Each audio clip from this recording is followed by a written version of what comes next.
The setting, it's around 10 a.m. The school is located on a hill in Maracas municipality. The event takes place at Sagrada Secondary School Hall. The plot, teachers and students are already seated. Mr. Kamona, the deputy principal, walks in and greets everyone. He tells the students that the Samaritan will be launched officially in the municipality. Shortly, the guests walk in. The first to enter is the mayor, walking side by side with the school principal. Next is the deputy mayor, the opposition leader, the chief executive officer, school board members, and journalists.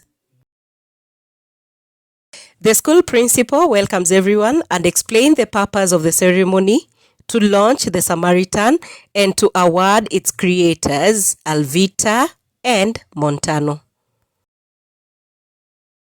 Nicole, the ethics and innovation teacher, is invited to introduce the project.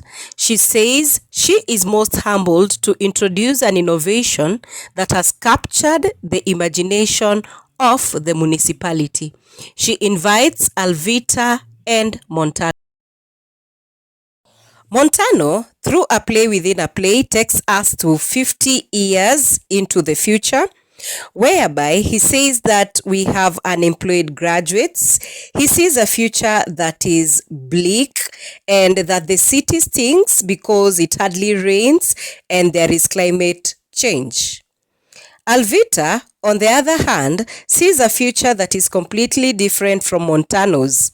People were busy with other intellectual pursuits. Factories were run by robots. There was technology for cleaning the air, which solved problems of climate change. The conflict. The mayor, Honorable Mosi, takes the stage and questions the innovation. He believes there might be serious problems with the Samaritan app. He says he will neither launch the innovation nor present the prize, and that they will need time to reflect on its implication. He accuses the teachers and students of rushing to promote it without considering its negative effects, and that it might turn out to be a platform for misinformation, lies, and witch hunt. The mayor tells the principal and teacher Nicole to find a way to cancel or stop the project. He demands that Nicole write to the Ministry of Education about the app's errors. He even threatens her, reminding her that his authority is above any education official in the country. Piro tries to explain to the mayor that he cannot overrule the minister's decision. The mayor ignores this, insisting that his orders must be followed immediately. He demands a written letter within an hour and wants a copy sent to his office. The mayor tells the principal to ensure all his orders are obeyed. He declares that the meeting is over and dismisses the principal. That is the end of Act 1, Scene 1.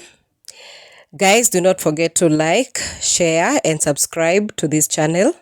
Next, you're going to look at the styles in Act 1, Scene 1. Thank you.